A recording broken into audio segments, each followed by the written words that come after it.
So as you can see, that was the main design.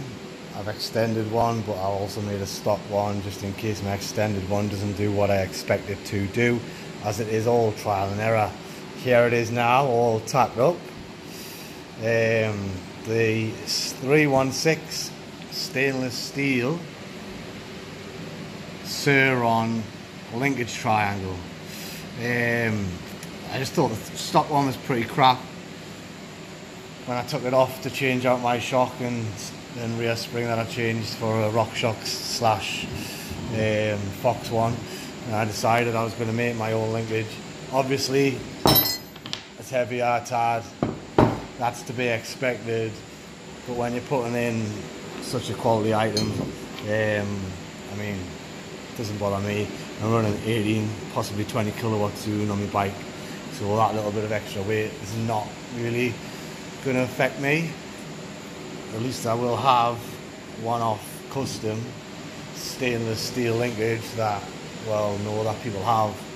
Saying that, this one might be for sale if my other one works how I planned it out to work, but we'll see. But yeah, that's it basically, and that's the design there. If anybody wants to copy it, feel free, I'm not bothered. Just don't give it to them dodgy people at EBMX, because they don't deserve it. But yeah, anyone else, there it is. Get amongst it, guys, if you want to make your own. So part one of the actual fabrication process of a custom stainless steel triangle linkage for my surron, as the other one's pretty useless. This one is a stock size because I am making also a longer one, which I'm hoping is going to give my bike just slightly a little bit lift, because I need a little bit of lift just for me. But I'm making two just to ensure that if my one doesn't give me the lift that I'm expecting, I can just put this one in and I know it's stock and it's going to be way stronger.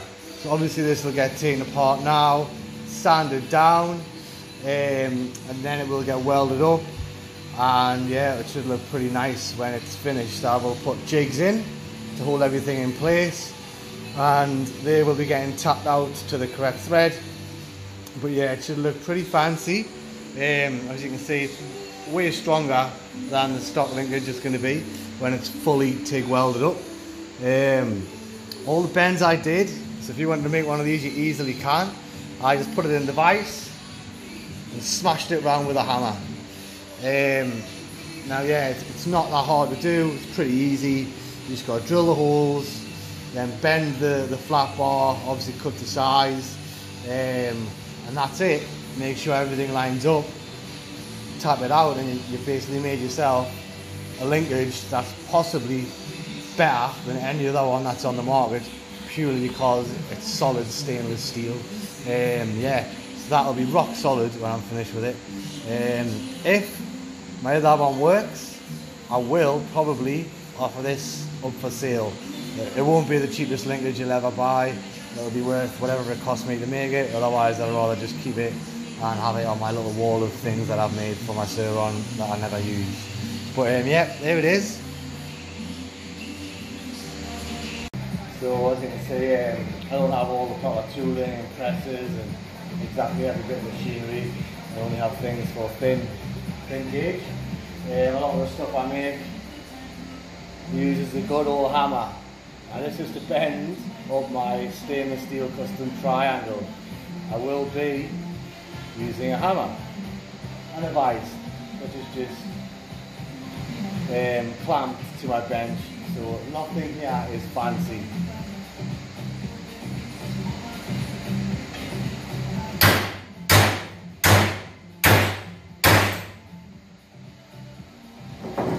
That's the angle I need.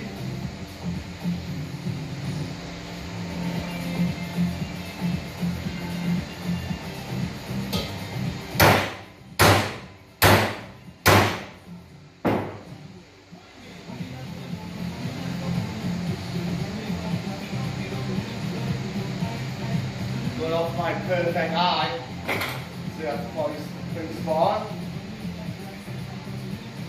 So what I do then is put that one in the vise, put further down, you get your next one, and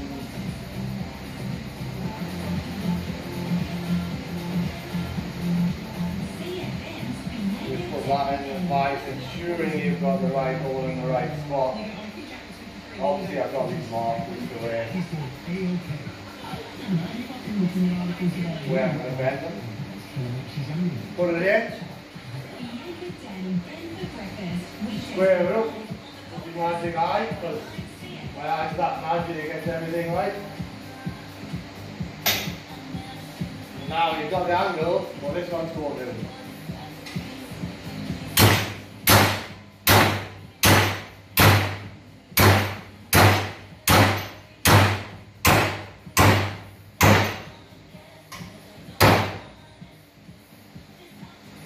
I get it, pretty brutal, but that's my first kink, and if you look, it's pretty bloody good. So you don't need presses and everything, a little bit of brute force, like the good old days. That'll be the top of the triangle there, I'll bend the rest to suit.